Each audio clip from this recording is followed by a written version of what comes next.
Bonjour, je m'appelle Paul Morera, je suis journaliste d'investigation. Je ne travaille pas pour Illuminati Magazine ni pour CIA Hebdo. Je travaille pour l'agence Première Ligne, c'est ici. Si tout est mensonge, alors ce que nous allons vous raconter est faux. Non, soyez en clair. Ne comptez pas sur nous pour vous dire que les complots, ça n'existe pas. Des complots, il y en a eu et il y en aura encore. Un exemple, un des plus gros complots de l'histoire du XXe siècle. Celui des industriels du tabac. Regardez, cette scène se passe en 1994 au Parlement américain.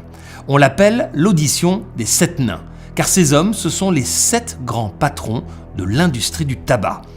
Les parlementaires les interrogent pour savoir si la nicotine dans les cigarettes rend les fumeurs accros. En clair, ils soupçonnent la nicotine d'être addictive. Je crois que la nicotine n'est pas addictive. Monsieur Johnson? Monsieur le député, les cigarettes et la nicotine ne répondent pas à la définition de l'addiction. Il n'y a pas intoxication. Ok, ce sera non pour vous, on n'a pas beaucoup de temps, je crois que vous pensez tous que la nicotine n'est pas addictive, on a juste besoin de l'enregistrer. Je crois que la nicotine n'est pas addictive. Est-ce que ces grands patrons disent la vérité? Qu'en pensez-vous?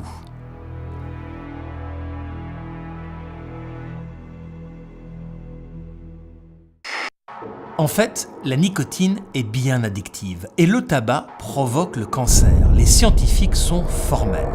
Mais les 7 nains ont tous décidé de mentir ensemble. Pour entretenir le doute, ils ont même financé des publicités massives pour faire croire que le tabac, en fait, c'est bon pour la santé.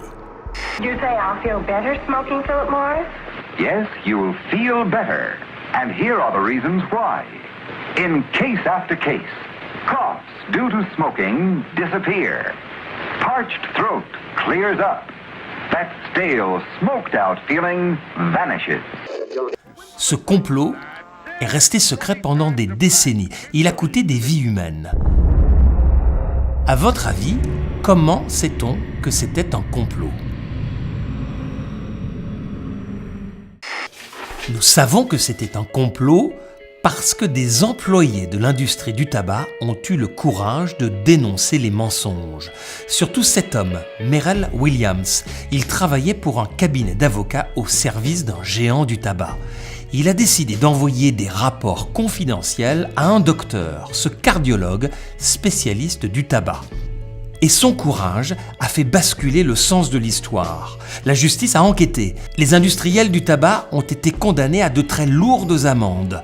Et des millions de documents confidentiels ont été révélés au grand jour. Vous pouvez les lire vous-même gratuitement sur Internet. Et vous pouvez chercher, il y a 14 millions, vous voyez ici, 14 millions de documents qui sont publics. Donc les complots, ça existe. Mais sur Internet, il y en a aussi des faux. C'est cousu de fil blanc. Ceci est un complot du gouvernement français. Ce qui compte, c'est de faire la différence. Nous sommes journalistes d'investigation pour la télévision. Notre agence de presse s'appelle Première Ligne. On tourne dans le monde entier, dans des pays en guerre, et nous enquêtons pendant des mois sur les secrets des grandes entreprises. Un jour, je me suis aperçu que les jeunes et les moins jeunes ne croyaient plus vraiment ce qu'ils voyaient à la télé, ce qu'ils entendaient à la radio, ce qu'ils lisaient dans les journaux. Dès que ça avait l'air officiel, c'était forcément du mensonge. Des sites internet voient la main de services secrets ou de sociétés secrètes qui dirigeraient le monde. C'est cela que l'on appelle les théories du complot. Comme l'attentat contre Charlie Hebdo. C'était louche. Beaucoup y voient clairement une manipulation de services secrets occidentaux, de véritables commandos, dans leur façon de bouger, de tirer. Alors, je peux vous en parler d'autant plus facilement qu'on était très très près de l'événement. Ici, c'est les locaux de Première Ligne. Là, c'est la porte d'entrée de l'agence.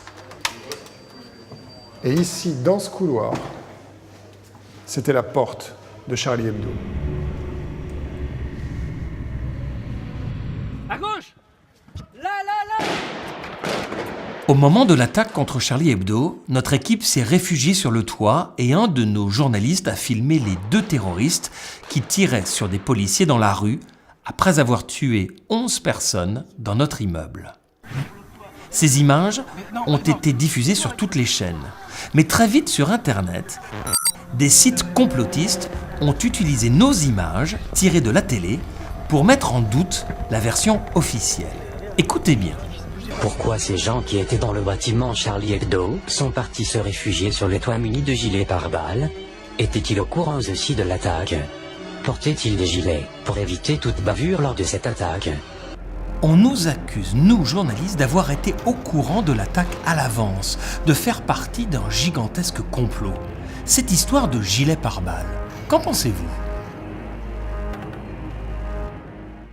Les fameux gilets pare-balles. Bon, je vais vous le montrer. Voilà, c'est ça, le gilet pare-balles que vous avez vu à la télévision. Il n'y a aucun mystère, c'est des gilets, on en a 2 dans la rédaction. On est une agence de presse et donc régulièrement on est amené à aller dans les pays en guerre et on est quasiment obligé d'avoir des gilets pare-balles, ne serait-ce que pour des raisons d'assurance.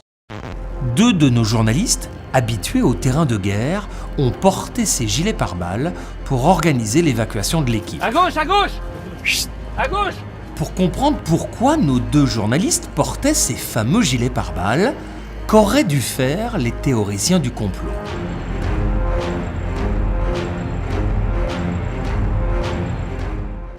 Ils auraient dû faire une chose toute simple, prendre leur téléphone et nous appeler à première ligne. On leur aurait expliqué en toute transparence.